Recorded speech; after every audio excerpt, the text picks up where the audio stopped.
Vampiros, criaturas de la noche que se alimentan de nuestros miedos más profundos en la frontera entre la vida y la muerte.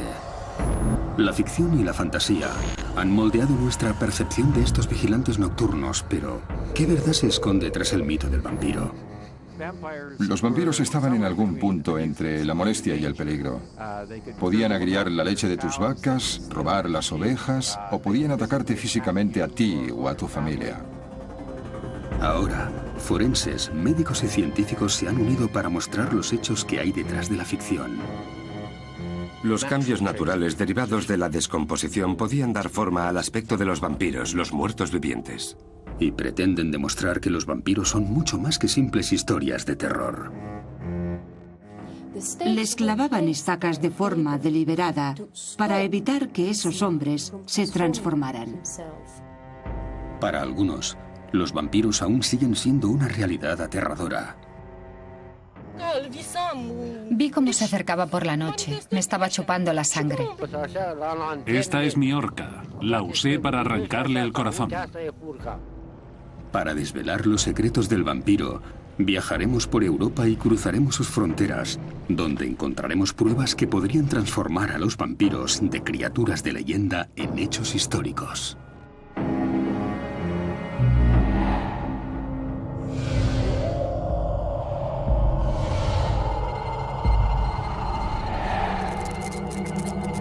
La isla de los vampiros. En 1897, un misterioso barco se adentró lentamente en el puerto de Whitby, en la costa noreste de Inglaterra. Todos sus tripulantes habían desaparecido o estaban muertos. En el mismo instante en que tocó la orilla, un perro inmenso saltó a cubierta desde abajo, corrió hacia adelante y saltó desde la proa hasta la arena, dirigiéndose hacia el abrupto acantilado donde la iglesia cuelga sobre la callejuela para desaparecer en la oscuridad que pareció intensificarse más allá de la luz del reflector. Con estas palabras, el infame vampiro de Bram Stoker, Drácula, fue presentado al mundo y entró en la psique del público. Todo lo que rodea a los vampiros está en el Conde Drácula, la imagen arquetípica del vampiro tal y como lo conocemos.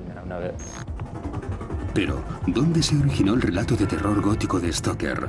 ¿Pudo haber una figura real detrás de su creación? Los vampiros existen en todas las culturas. Xianxi en China, Yaramayahu en Australia, Asrapa en India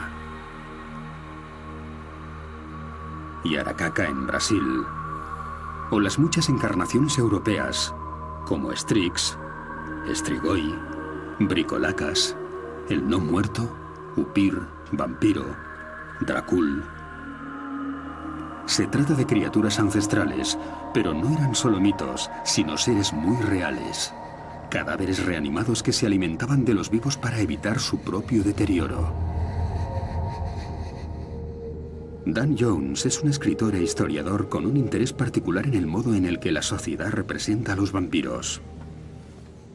En Europa siempre ha habido historias de vampiros, pero la culminación llegó en el siglo XVIII, cuando un teólogo francés, Calme, comenzó a elaborar un dossier con historias de vampiros en un intento para desacreditar el mito del vampiro.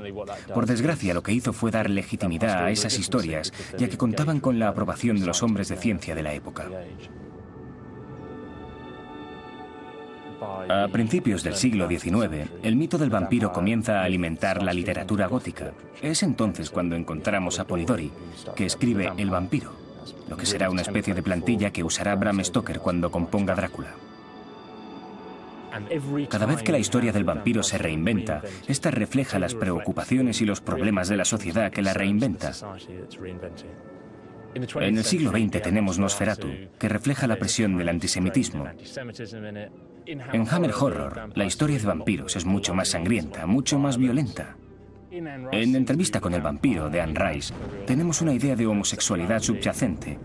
Y cuando llegamos a Blade a finales de los 90, encontramos esa especie de futurismo de alta tecnología que de nuevo es una de las características de la sociedad. Y los vampiros de la ficción aún reflejan nuestra moralidad hoy en día. Si nos fijamos en el siglo XXI, en las películas y libros de Crepúsculo, allí el vampiro es el cerebrito, pero que alberga una historia muy hermosa, y esa es la moral característica del siglo XXI. Reflexionar sobre la moral era sin duda una de las intenciones de Stoker cuando escribió Drácula. En este cementerio, el conde Drácula muerde por primera vez a Lucy Westbrook, que es una virgen muy pura de 19 años. Entonces ella también se convierte en una especie de vampiresa lujuriosa que aterroriza al norte de Londres mordiendo a niños pequeños. Esta mezcla de sexo y escándalo fue una combinación deliberada con la que Stoker quiso agitar y asustar al público y probablemente también aumentar las ventas. El Drácula de Bram Stoker tiene tanto éxito que no se ha dejado de imprimir desde hace más de un siglo. Pero a diferencia del conde de Stoker, los vampiros de la vida real no son caballeros carismáticos de capa negra con una mirada penetrante y debilidad por las mujeres jóvenes.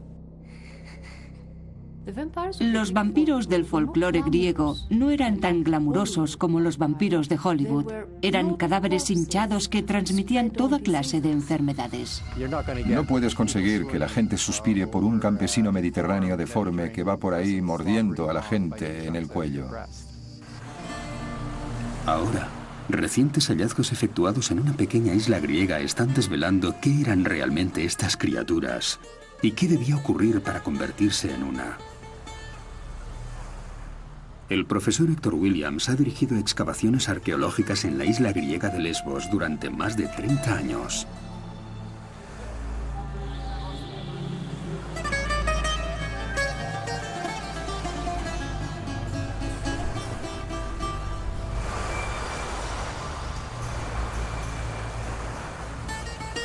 Pero no fue hasta 1988 cuando descubrió algo que podría darle forma física a las historias de vampiros.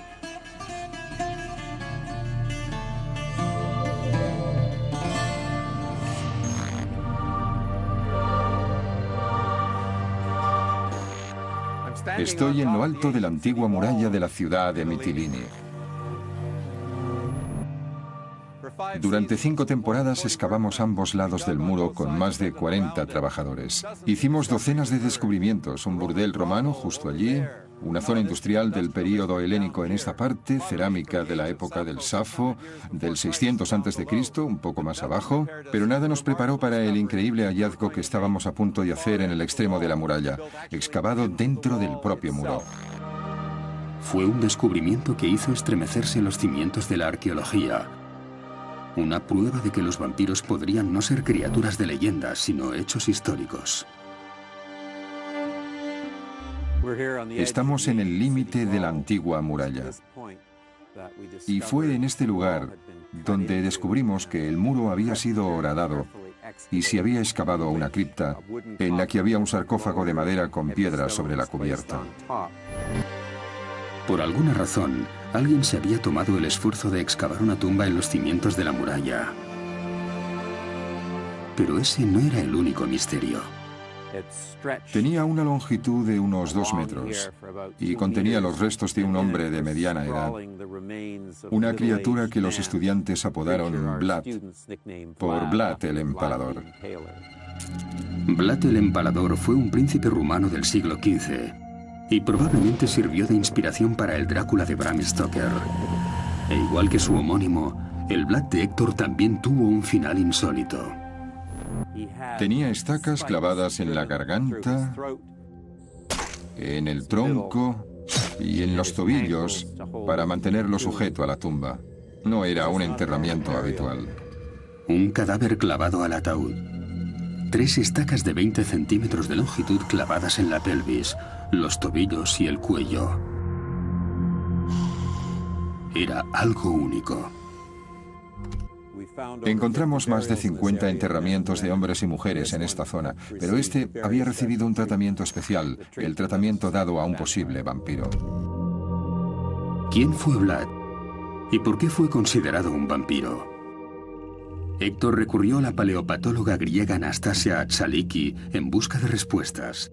Ella averiguó que lejos de ser un ser de ficción, este vampiro era sorprendentemente común. Era un hombre común, pero por alguna razón los aldeanos creían que después de morir se convertiría en un vampiro o en un muerto viviente. De modo que cuando murió, tomaron todas las medidas a su alcance para evitar que volviera para atormentar a los vivos. Muerto entre los 40 y los 50 años, Vlad fue un hombre fuerte y sano, probablemente un labrador, y siguió una dieta bastante decente. Pero por alguna razón, cuando murió no recibió un enterramiento normal, sino que fue clavado al ataúd y escondido dentro de la muralla. ¿Por qué fue tratado de ese modo? Puede que durante su vida mostrara algunas características que le hacían sospechoso, de modo que no corrieron riesgos. Era un hombre al que no querían volver a ver, ni vivo ni muerto. ¿Por qué los aldeanos temían tanto a Vlad? ¿Y por qué creían que era un vampiro? Las pistas podrían estar a miles de kilómetros hacia el este, bajo la típica iglesia parroquial inglesa. La iglesia de St. Leonard, en Hythe, en el sur de Inglaterra, es una iglesia con un secreto.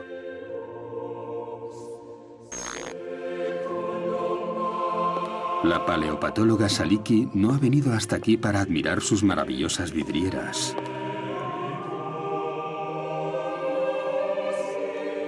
Sino para presentar sus respetos en un lugar oculto bajo el presbiterio.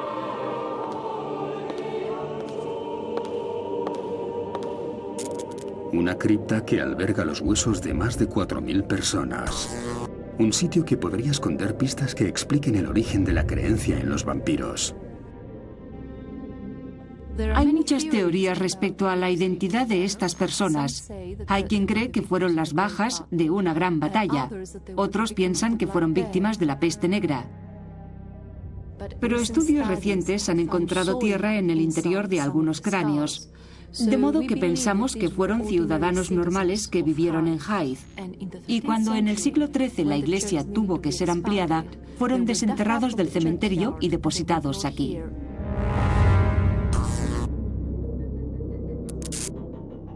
Eso no tiene nada de extraño. Se pueden encontrar criptas como esta por toda Europa. No era raro exhumar huesos y depositarlos en osarios o criptas. A 64 kilómetros al sur de Praga, República Checa, en la iglesia de Todos los Santos de la localidad de Kutna Hora, la idea de los osarios se ha llevado hasta el extremo.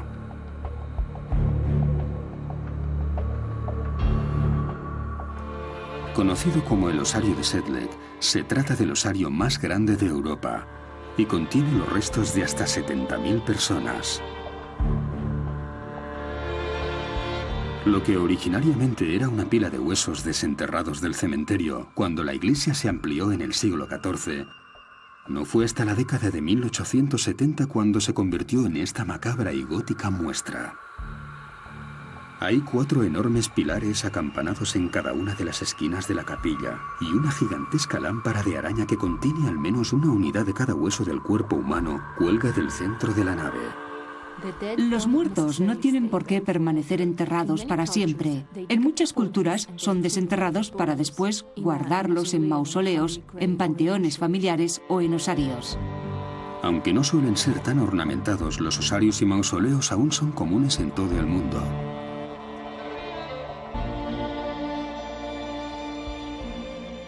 Mi familia tiene su propio panteón en una pequeña isla de Grecia, así que espero que algún día mis huesos sean trasladados allí para que pueda descansar junto a mis antepasados.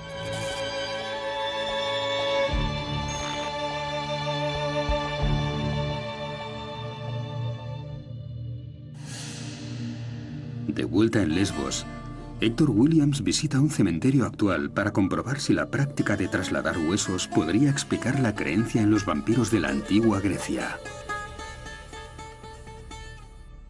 Este cartel dice: dado el tamaño tan reducido del segundo cementerio de Mitilini, se ruega a los familiares de los fallecidos que procedan a la exhumación de los restos de sus allegados 3 años después de la muerte de estos. Incluso hoy los huesos se siguen exhumando para dejar sitio a nuevos enterramientos. Estamos junto a una de las tumbas actuales del cementerio, en la que el cuerpo va a ser exhumado, introducido en una caja y trasladado al osario. Se puede ver parte de una pierna que sobresale del suelo. Ahí tenemos una vértebra. Eso es un trozo de costilla que aún tiene algo de carne adherida. Y estoy seguro de que en el extremo de la tumba estará el cráneo.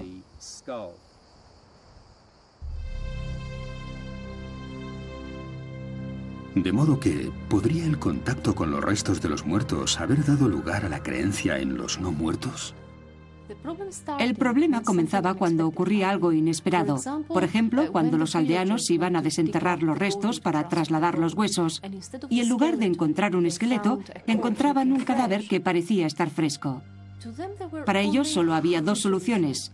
O era el cuerpo de un santo o se enfrentaban a la obra del diablo.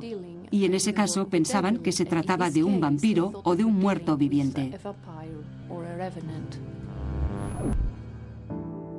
Pero, ¿podría haber una explicación natural para esta ausencia de descomposición? Una creencia popular es pensar que el cuerpo se descompone muy deprisa después de la muerte, pero no hay nada más lejos de la realidad. El profesor Richard Schaeffer es uno de los patólogos más prestigiosos del Reino Unido, un forense experto en escenas del crimen de la vida real. Incluso ha llegado a asesorar al gobierno británico en casos de muertes misteriosas. La velocidad a la que un cuerpo se descompone depende del estado del propio cuerpo en el momento de la muerte y del terreno en que se entierra el cadáver. Un cuerpo normal contiene millones y millones de bacterias. La mayoría son beneficiosas para ayudar a hacer la digestión y a proteger el cuerpo contra las infecciones. Pero por supuesto, después de la muerte no queda nada para que esas bacterias se alimenten, por lo que comienzan a digerir el propio cuerpo. Este es el proceso natural de descomposición. Las bacterias del cuerpo quedan libres para alimentarse. Y el resultado normalmente es que los huesos quedan listos para ser trasladados a un mausoleo o una tumba, aunque primero deben ser limpiados. En el pasado, la gente no tenía por qué conocer la conexión entre la difusión de las bacterias y las enfermedades. Sin embargo, el tratamiento ritual de los huesos les permitía proteger a los vivos de la difusión del contagio. Se sabe que lavar los huesos con vino, por ejemplo, se ha usado como técnica para desinfectarlos desde los tiempos de Hipócrates, hace 2500 años. A través del tratamiento ritual de los huesos, los griegos literalmente se protegían de los muertos, un proceso que podría ser el origen de las historias de vampiros. En muchas zonas de Grecia se usaba vino hervido y vinagre para defenderse de los vampiros o de los muertos vivientes. Y esto podía tener que ver con las propiedades desinfectantes de estas sustancias. Y existen otros rasgos de la descomposición que también podrían corroborar la idea de los muertos vivientes. En ocasiones, un cuerpo puede llegar a moverse dentro de su tumba. Una de las cosas que le ocurren al cuerpo después de la muerte es el proceso natural del rigor mortis, el anquilosamiento de los músculos después de la muerte. Hay gente que cree que esto afecta al cuerpo de forma permanente, pero no es cierto. Se trata de un proceso temporal, y cuando el cuerpo se relaja puede hacer que parezca que se mueve dentro de su tumba, y ese movimiento incluso puede llegar a producir sonidos en el interior del ataúd. Todo eso puede dar la impresión de que los cuerpos se levantan de entre los muertos. Incluso el aspecto del cadáver podría hacer pensar en un vampiro. Después de la muerte, la piel del cuerpo se reseca, se deshidrata y se tensa ligeramente. Esto puede dar la impresión de que ha aparecido barba en la cara. Aparecen llagas y la superficie externa de la piel puede comenzar a pelarse. Las uñas siguen creciendo, en ocasiones bastante, y pueden curvarse como si fueran garras. Todo esto puede dar la impresión de que el cuerpo aún tiene vida. Las uñas siguen creciendo, el pelo sigue creciendo. Así que no resulta una sorpresa que Hollywood haya adoptado estos tres signos naturales de descomposición: la barba que sigue creciendo, las uñas largas y la piel tersa como símbolos de que el vampiro continúa vivo después de la muerte. Lo que se consigue con las historias de vampiros, especialmente las de aquellos que tienen sangre alrededor de los labios, mejillas rojizas, cuerpos que aparentemente no se descomponen como la ciencia dice que deberían hacerlo, es ir más allá de los límites de la ciencia, de lo que la medicina más avanzada del momento puede explicar. Y creo que eso es una razón, de hecho la razón principal, por la que la gente siente terror por las historias de vampiros. Y cuando después le clavaban una estaca en el corazón, eso solía hacer que expulsara los gases que se habían acumulado después de la muerte. Podía hacer que el cuerpo sufriera ventosidades y que llegara a exhalar aire. Y por supuesto, eso reforzaría la creencia de que ese cuerpo había seguido con vida durante todo ese tiempo. El ciclo de la descomposición, cuando llegaba el momento de transferir los huesos a un osario o un mausoleo, podría ofrecer pruebas de que los vampiros son reales. ¿Explicaría esto las estacas que atravesaban el cuerpo de Vlad en la isla de Lesbos? En Grecia hay una larga tradición de mitología sobre vampiros o muertos vivientes. Entre los siglos XVII y XIX, los viajeros recogían historias sobre posibles vampiros que eran exhumados y clavados a sus ataúdes para evitar que se levantaran de nuevo. Y creo que eso es exactamente lo que encontramos en el caso de Vlad. De modo que tenemos a un hombre pobre que por alguna razón fue considerado un vampiro. Así que cuando murió fue tratado como tal, clavándole estacas en el cuerpo.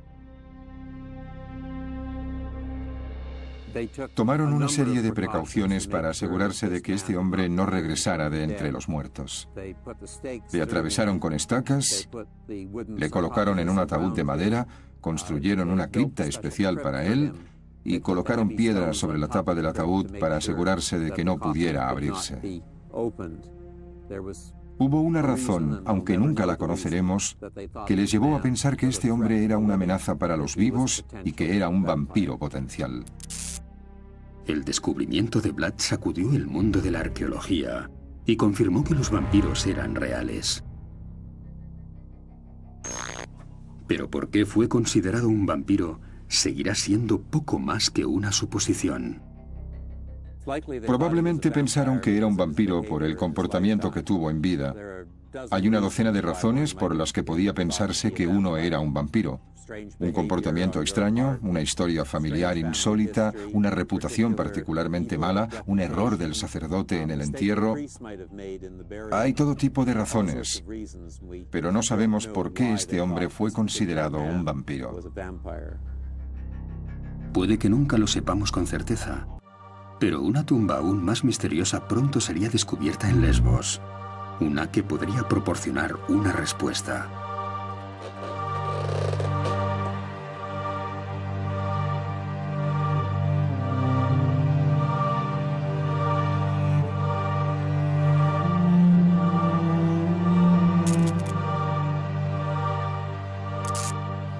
A las puertas del siglo XXI, junto a la pequeña iglesia de Taxiarques, a mucha menos profundidad que la tumba de Vlad en Mitilini, fue descubierto un segundo enterramiento misterioso, uno que podría explicar qué hacía falta para convertirse en vampiro. En 1999, un equipo del Servicio Arqueológico griego estaba restaurando la capilla medieval. Estaban excavando un canal de desagüe alrededor y se toparon con una serie de enterramientos que se extendían por la colina.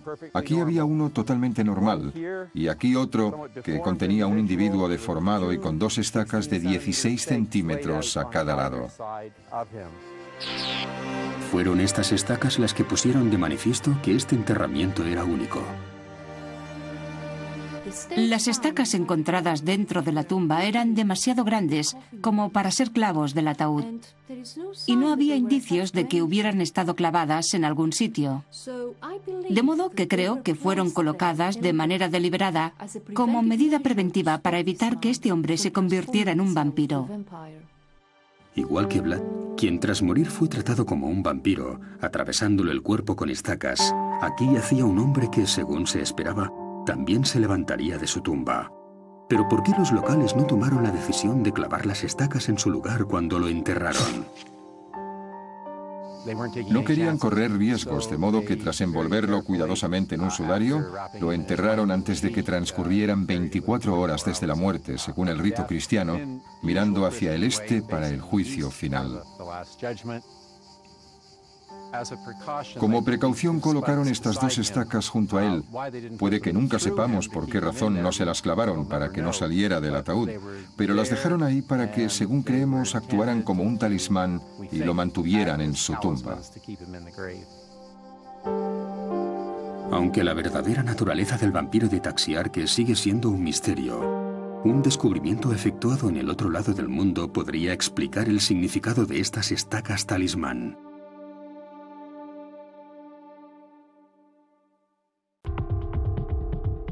En 1988, en la ciudad de Mitilini, en la isla griega de Lesbos, Héctor Williams y su equipo de arqueólogos desenterraron los restos de un vampiro que apodaron Vlad, con el cuerpo clavado a la tumba. 10 años después, un segundo vampiro fue exhumado a pocos kilómetros de la localidad. Estos dos hallazgos han ayudado a los vampiros de Europa del Este a dejar de ser seres mitológicos para convertirse en hechos históricos. Pero ¿por qué podría alguien ser considerado un vampiro? Las pistas podrían estar al otro lado del mundo.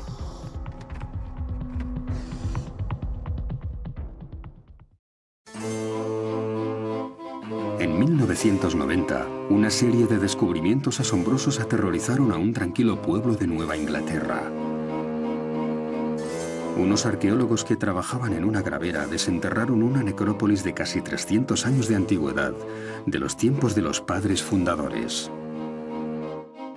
El cementerio contenía los restos de toda una familia, pero una de las tumbas era diferente.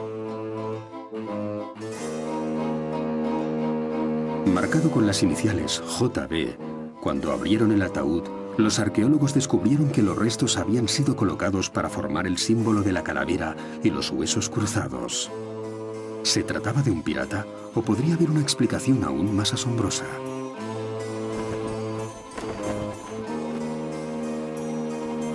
La científica forense Anastasia Atsaliki ha reexaminado el caso en busca de pruebas y para averiguar si este hallazgo podría estar relacionado con los vampiros de la isla de Lesbos. Cuando se realizó el primer examen de los huesos, enseguida se hizo evidente que existían una serie de lesiones.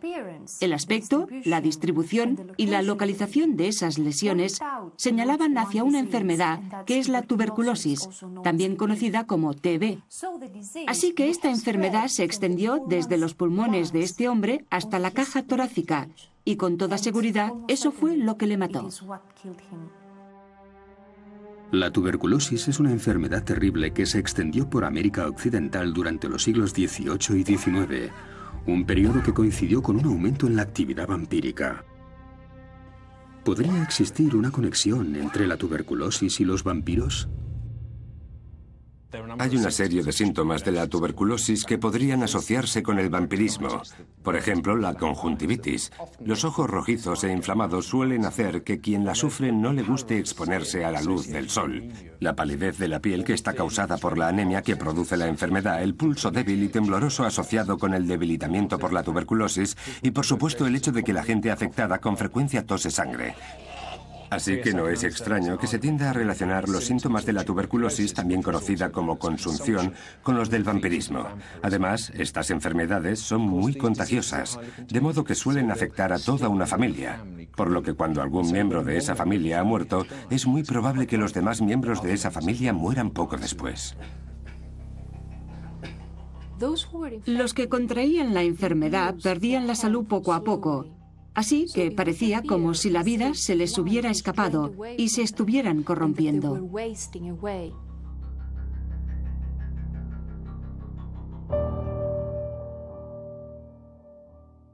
Creo que esta persona murió de tuberculosis y que sus familiares también se contagiaron y pronto la siguieron hasta la tumba.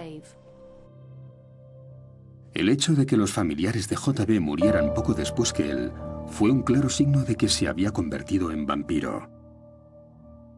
Y conforme la enfermedad se extendió, la histeria podría haberse apoderado de la comunidad.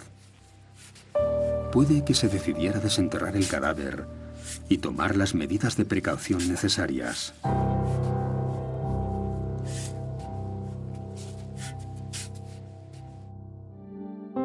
Incluso pudo haber otros signos de actividad vampírica. por el elevado número de personas que estaban muriendo.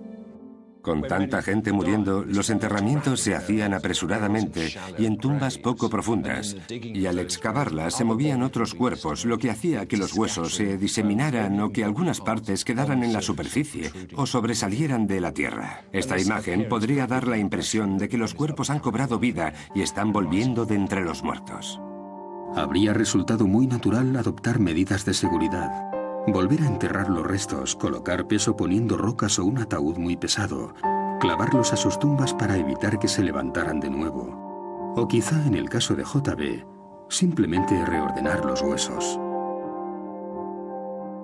Al reordenar los huesos, quizá pensaran que estaban inmovilizando el cadáver dentro de la tumba para evitar que saliera de nuevo. Y hay otro clavo en el ataúd que relaciona la tuberculosis con los vampiros. A 80 kilómetros de allí, en un cementerio abandonado de Rhode Island, hay una lápida que data de 1841, con una inscripción: en memoria de Simon Whipple, que murió el 6 de mayo de 1841, a pesar de que la consunción del vampiro se apoderó de su forma mortal. Consunción es otro nombre dado a la tuberculosis, así que quizá esta sea la prueba que relaciona la tuberculosis con los vampiros, al menos en Nueva Inglaterra. Y esta relación incluso pudo llegar hasta la literatura popular del momento. François-Marie Arouet, más conocido como Voltaire, fue uno de los mayores pensadores de la Ilustración del siglo XVIII y en su diccionario filosófico escribió: los vampiros eran cadáveres que salían de sus tumbas durante la noche para chupar la sangre de los vivos, ya fuera del cuello o del estómago, después de lo cual regresaban a los cementerios. Aquellos a quienes succionaban la sangre menguaban, palidecían y caían víctimas de la consunción, mientras que los cadáveres que la succionaban engordaban, se volvían rojizos y desarrollaban un apetito sobresaliente. Prueba de que en otros tiempos, cuando el conocimiento de las enfermedades y las afecciones era limitado, la superstición se apoderaba de las mentes temerosas. Algo comprensible en el siglo XVIII, pero estaríamos equivocados si pensáramos que en la actualidad no se cree en los vampiros. En febrero de 2004, las autoridades acudieron a la pequeña aldea de Craiova, en el sureste de Rumanía, para investigar el testimonio de 6 personas que afirmaban haber empalado el cuerpo de un aldeano, Tome Petra, quien según ellos se había convertido en un vampiro después de morir.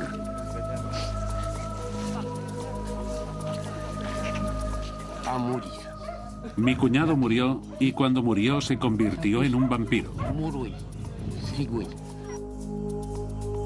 Los aldeanos pensaron que Petra había regresado de entre los muertos para alimentarse de sus semejantes. Vi cómo se acercaba por la noche. Me estaba llamando y yo no paraba de gritar. Nos estaba chupando la sangre. Sus familiares se estaban apagando lentamente. Tenía dolores de estómago, me volví amarillenta. Todos los vecinos eran testigos de lo mal que me sentía durante la noche. En las sociedades eslavas, aún se cree que el espíritu de una persona perdura durante 40 días después de la muerte, de modo que solo había una solución. 6 semanas después del funeral, al filo de la medianoche, la familia de Petra se adentró en el cementerio y desenterró su cadáver. Su estado confirmó las peores sospechas.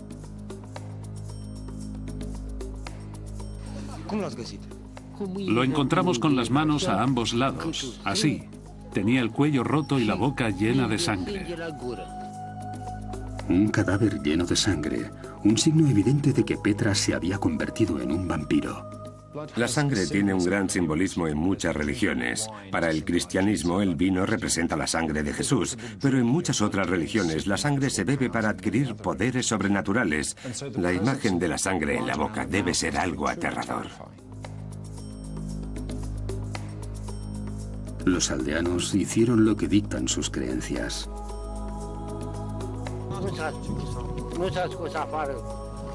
Abrimos la tumba e hicimos lo que había que hacer. Esta es mi horca. La usé para arrancarle el corazón.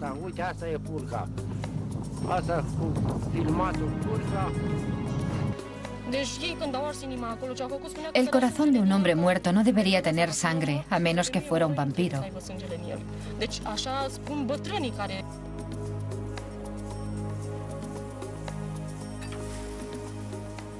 Así que lo quemamos y nos bebimos las cenizas disueltas en agua.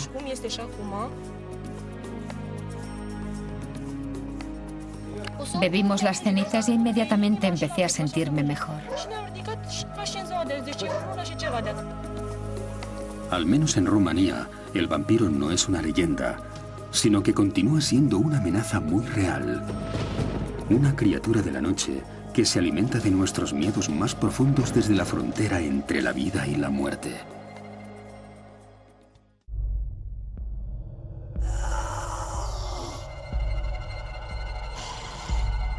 Vampiros, seres que se alimentan de nuestra fuerza vital, criaturas de la noche que acechan en la frontera entre la vida y la muerte. La ciencia moderna puede explicar algunos de los casos de vampirismo. Pero ¿qué hay de Vlad y de los otros vampiros de la isla de Lesbos? Anastasia Saliki fue la encargada de examinar los restos del vampiro de Taxiarques y descubrió que no fue un hombre común, a diferencia de Vlad. La persona encontrada en la tumba de Taxiarques tenía deformaciones faciales severas, especialmente en la zona de la nariz, la mandíbula. Y había pruebas de enfermedades como lesiones en el cráneo, probablemente por una infección fúngica en el cerebro. Creo que lo que tenemos aquí es a un pobre hombre enfermo y deforme. Sabemos por el folclore que se pensaba que las personas con tuberculosis, con rabia o con deformidades se convertían en vampiros después de la muerte, y eso es exactamente lo que ocurrió en este caso. Su condición física pudo hacer que la gente sospechara de él, además de provocar un comportamiento controvertido por su parte. Las estacas señalan la sospecha de que era un muerto viviente. De modo que no corrieron ningún riesgo. Cuando fue enterrado colocaron las estacas, lo cubrieron y permaneció así hasta el otoño de 1999, cuando lo desenterramos. Pero ¿por qué no le clavaron las estacas, tal y como sí se hizo con Vlad? Quizá fueran más aprensivos o quizá pensaron que bastaría con dejarlas ahí como protectoras de la tumba. Temiendo que pudiera levantarse, los aldeanos dejaron las estacas a su lado, en el ataúd. Pero Anastasia cree que estas estacas también podían tener un propósito práctico. Las estacas de la tumba estaban afiladas, y conforme el cuerpo se hinchaba debido a la descomposición, habrían atravesado la carne y habrían liberado los gases que había en el interior. Al expulsarse los gases acumulados durante la descomposición, los órganos habrían quedado expuestos y el cadáver se habría desecado. Eso aceleraría la descomposición, por lo que más adelante, si alguien desenterrara el cuerpo, únicamente encontraría huesos, no un vampiro. Para mí, esto demuestra que los aldeanos no querían correr riesgos.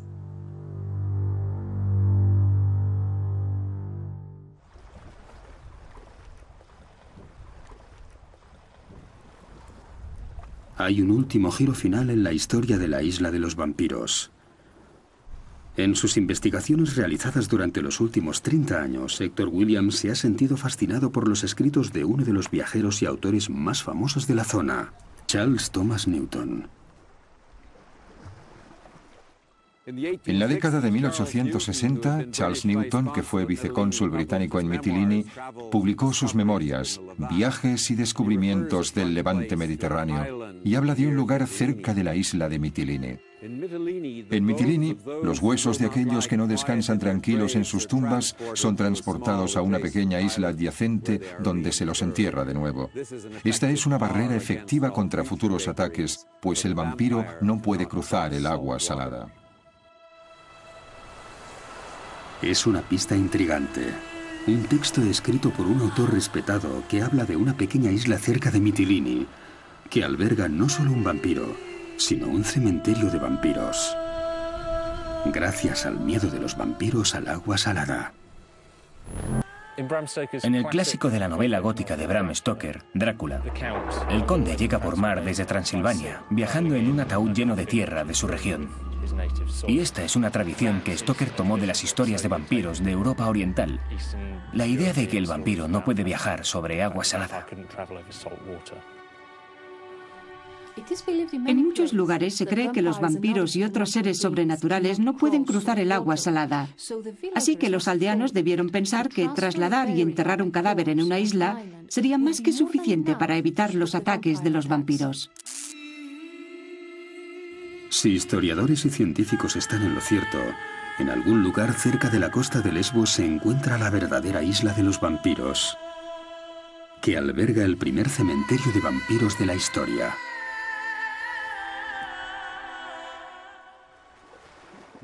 Newton escribió estas líneas hace 140 años. Queríamos averiguar qué hacían los griegos con los vampiros que no enterraban cerca de ellos. Y este pasaje sugirió dónde se encontraba el lugar al que los enviaban. Justo allí, en una pequeña isla frente al pueblo de Pánfila. Desde la orilla es casi imposible apreciar ningún rastro de enterramientos. Así que solo puede hacerse una cosa. Héctor tendrá que ir volando.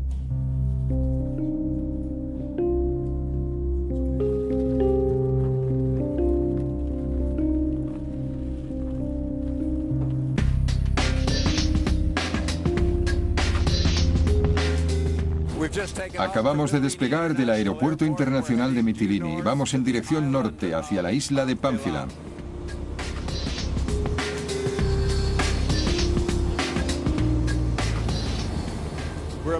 Estamos a punto de llegar a la isla, así que las cosas van a ponerse interesantes. Descenderemos a 500 pies, 150 metros. Puede que haya turbulencias, pero desde aquí tendremos una buena vista de la isla.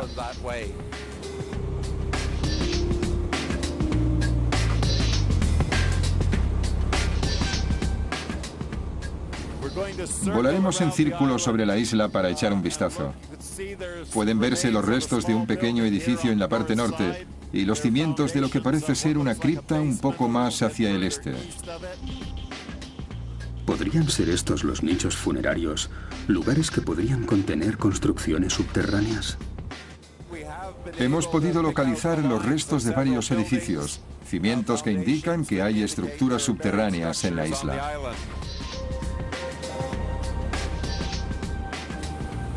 Será necesario regresar con un georradar para obtener más detalles sobre las tumbas. ¿Quién sabe lo que encontrarán? Pero ahora Héctor debe esperar. Su curiosidad está despierta y renovada por la certeza de que podría haber encontrado un lugar único. Un cementerio para los no muertos. La verdadera isla de los vampiros.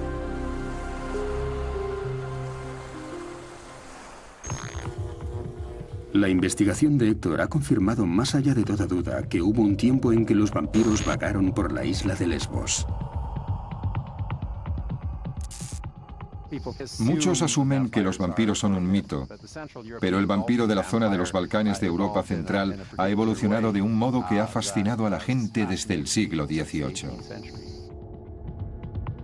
Gracias a la medicina y a la ciencia forense moderna, sabemos que los vampiros eran gente real.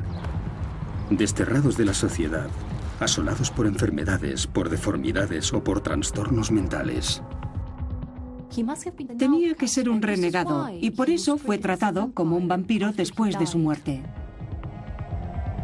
E incluso hoy, en algunas partes del mundo los vampiros aún son considerados una amenaza muy real. Uno de los seres sobrenaturales más enigmáticos y duraderos.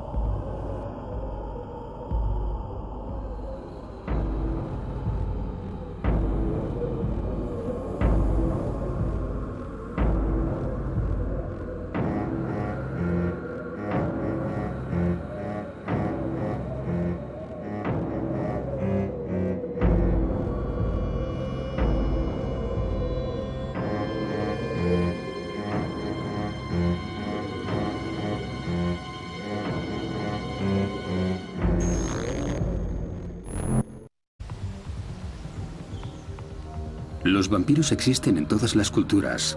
Xianxi en China. Yaramayahu en Australia. Asrapa en India. Yarakaca en Brasil. O las muchas encarnaciones europeas, como Strix, Strigoi, Bricolacas, el no muerto, Upir, vampiro, Dracul. Se trata de criaturas ancestrales, pero no eran solo mitos, sino seres muy reales. Cadáveres reanimados que se alimentaban de los vivos para evitar su propio deterioro. Dan Jones es un escritor e historiador con un interés particular en el modo en el que la sociedad representa a los vampiros.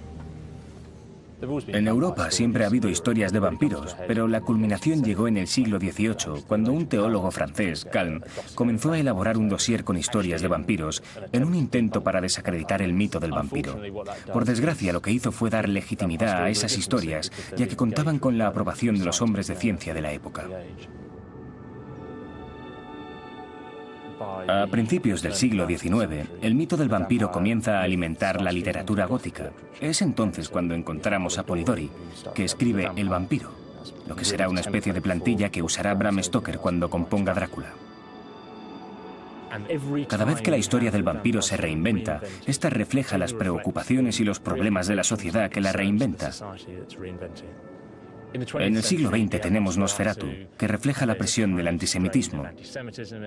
En Hammer Horror, la historia de vampiros es mucho más sangrienta, mucho más violenta. En Entrevista con el vampiro, de Anne Rice, tenemos una idea de homosexualidad subyacente. Y cuando llegamos a Blade a finales de los 90, encontramos esa especie de futurismo de alta tecnología que de nuevo es una de las características de la sociedad. Y los vampiros de la ficción aún reflejan nuestra moralidad hoy en día.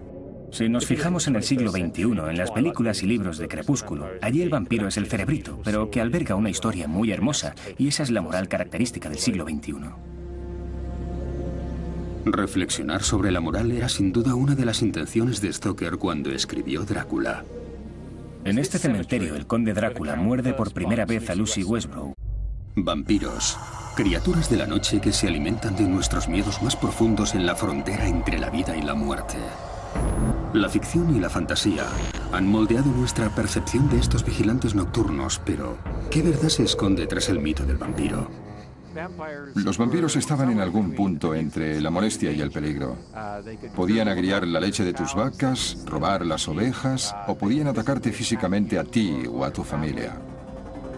Ahora, forenses, médicos y científicos se han unido para mostrar los hechos que hay detrás de la ficción. Los cambios naturales derivados de la descomposición podían dar forma al aspecto de los vampiros, los muertos vivientes. Y pretenden demostrar que los vampiros son mucho más que simples historias de terror. Les clavaban estacas de forma deliberada para evitar que esos hombres se transformaran. Para algunos, los vampiros aún siguen siendo una realidad aterradora. Vi cómo se acercaba por la noche. Me estaba chupando la sangre. Esta es mi horca. La usé para arrancarle el corazón. Para desvelar los secretos del vampiro, viajaremos por Europa y cruzaremos sus fronteras, donde encontraremos pruebas que podrían transformar a los vampiros de criaturas de leyenda en hechos históricos.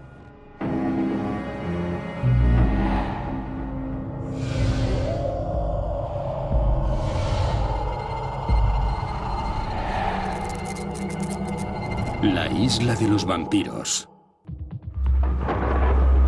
En 1897, un misterioso barco se adentró lentamente en el puerto de Whitby, en la costa noreste de Inglaterra. Todos sus tripulantes habían desaparecido o estaban muertos. En el mismo instante en que tocó la orilla, un perro inmenso saltó a cubierta desde abajo, corrió hacia adelante y saltó desde la proa hasta la arena, dirigiéndose hacia el abrupto acantilado donde la iglesia cuelga sobre la callejuela, para desaparecer en la oscuridad que pareció intensificarse más allá de la luz del reflector. Con estas palabras, el infame vampiro de Bram Stoker, Drácula, fue presentado al mundo y entró en la psique del público. Todo lo que rodea a los vampiros está en el conde Drácula, la imagen arquetípica del vampiro tal y como lo conocemos. Pero, ¿dónde se originó el relato de terror gótico de Stoker? ¿Pudo haber una figura real detrás de su creación? ¿Por qué fue tratado de ese modo? Puede que durante su vida mostrara algunas características que le hacían sospechoso, de modo que no corrieron riesgos. Era un hombre al que no querían volver a ver, ni vivo ni muerto. ¿Por qué los aldeanos temían tanto a Vlad? ¿Y por qué creían que era un vampiro? Las pistas podrían estar a miles de kilómetros hacia el este, bajo la típica iglesia parroquial inglesa. La iglesia de St. Leonard, en Hythe, en el sur de Inglaterra, es una iglesia con un secreto.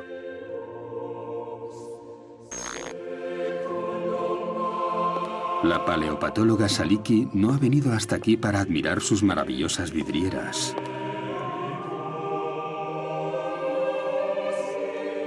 Sino para presentar sus respetos en un lugar oculto bajo el presbiterio.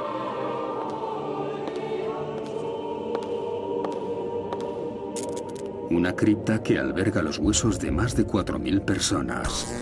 Un sitio que podría esconder pistas que expliquen el origen de la creencia en los vampiros. Hay muchas teorías respecto a la identidad de estas personas. Hay quien cree que fueron las bajas de una gran batalla. Otros piensan que fueron víctimas de la peste negra. Pero estudios recientes han encontrado tierra en el interior de algunos cráneos. De modo que pensamos que fueron ciudadanos normales que vivieron en Hythe. Y cuando en el siglo XIII la iglesia tuvo que ser ampliada, fueron desenterrados del cementerio y depositados aquí.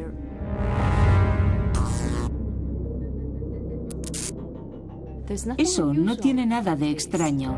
Se pueden encontrar criptas como esta por toda Europa. No era raro exhumar huesos y depositarlos en osarios o criptas. A 64 kilómetros al sur de Praga, República Checa, en la iglesia de Todos los Santos de la localidad de Kutna Hora, la idea de los osarios se ha llevado hasta el extremo.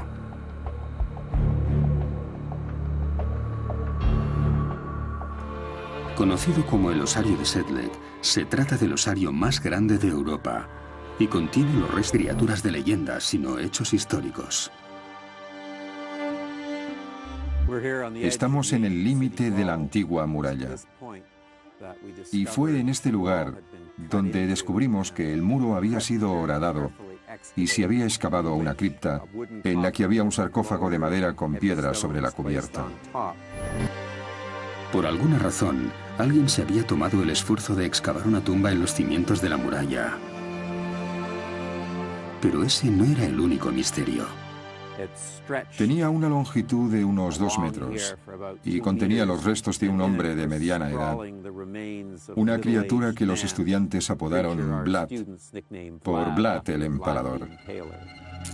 Vlad el Empalador fue un príncipe rumano del siglo XV y probablemente sirvió de inspiración para el Drácula de Bram Stoker. E igual que su homónimo, el Vlad de Héctor también tuvo un final insólito. Tenía estacas clavadas en la garganta, en el tronco y en los tobillos para mantenerlo sujeto a la tumba. No era un enterramiento habitual. Un cadáver clavado al ataúd. 3 estacas de 20 centímetros de longitud clavadas en la pelvis, los tobillos y el cuello. Era algo único. Encontramos más de 50 enterramientos de hombres y mujeres en esta zona, pero este había recibido un tratamiento especial, el tratamiento dado a un posible vampiro. ¿Quién fue Vlad? ¿Y por qué fue considerado un vampiro? Héctor recurrió a la paleopatóloga griega Anastasia Tsaliki en busca de respuestas. Ella averiguó que, lejos de ser un ser de ficción, este vampiro era sorprendentemente común. Era un hombre común, pero por alguna razón los aldeanos creían que después de morir se convertiría en un vampiro o en un muerto viviente. De modo que cuando murió, tomaron todas las medidas a su alcance para evitar que volviera para atormentar a los vivos. Muerto entre los 40 y los 50 años, Vlad fue un hombre fuerte y sano, probablemente un labrador, y siguió una dieta bastante decente. Pero por alguna razón, cuando murió no recibió un enterramiento normal, sino que fue clavado al ataúd y escondido dentro de la muralla. Que es una virgen muy pura de 19 años. Entonces ella también se convierte en una especie de vampiresa lujuriosa que aterroriza al norte de Londres mordiendo a niños pequeños. Esta mezcla de sexo y escándalo fue una combinación deliberada con la que Stoker quiso agitar y asustar al público y probablemente también aumentar las ventas. El Drácula de Bram Stoker tiene tanto éxito que no se ha dejado de imprimir desde hace más de un siglo. Pero a diferencia del Conde de Stoker, los vampiros de la vida real no son caballeros carismáticos de capa negra con una mirada penetrante y debilidad por las mujeres jóvenes.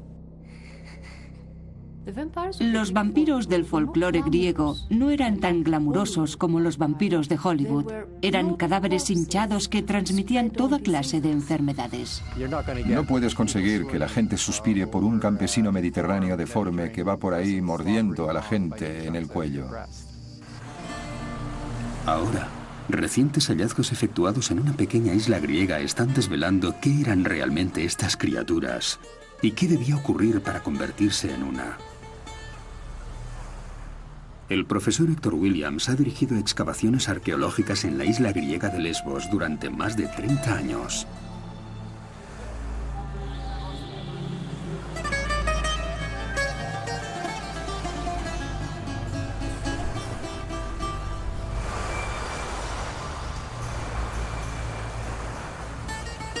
Pero no fue hasta 1988 cuando descubrió algo que podría darle forma física a las historias de vampiros.